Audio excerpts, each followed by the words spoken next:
On vit une époque où tout se vend, même ce qui devait être protégé, même ce qui devait être sacré, même ce qui devait être respecté. Les corps sont devenus des vitrines, les écrans des bordels modernes, et la dignité se négocie à coups de like pendant que la conscience meurt en silence.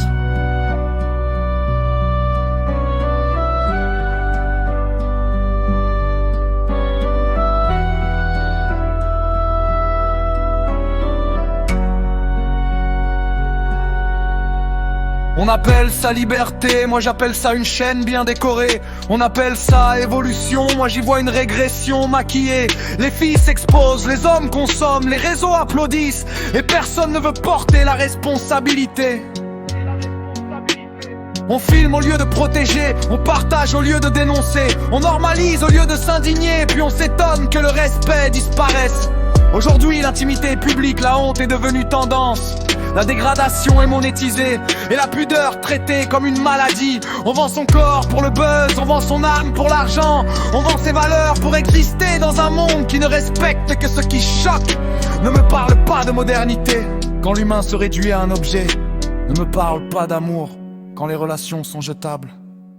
Ne me parle pas de foi quand les actes insultent le nom qu'on prétend servir. On dit que Dieu regarde le cœur, oui, mais un cœur pur ne crie pas l'impureté avec son corps. Un cœur transformé ne devient pas une pierre d'achoppement. Un cœur vivant ne joue pas avec le feu en appelant ça de l'art. La perversité a augmenté parce que le silence a grandi, parce que les consciences ont été vendues, parce que dénoncer est devenu plus risqué que se taire. Et pendant que cette génération danse sur sa propre chute, les enfants regardent, ils apprennent, ils imitent. Quel héritage on leur laisse? Des vidéos, des scandales, des corps fatigués, des esprits vides.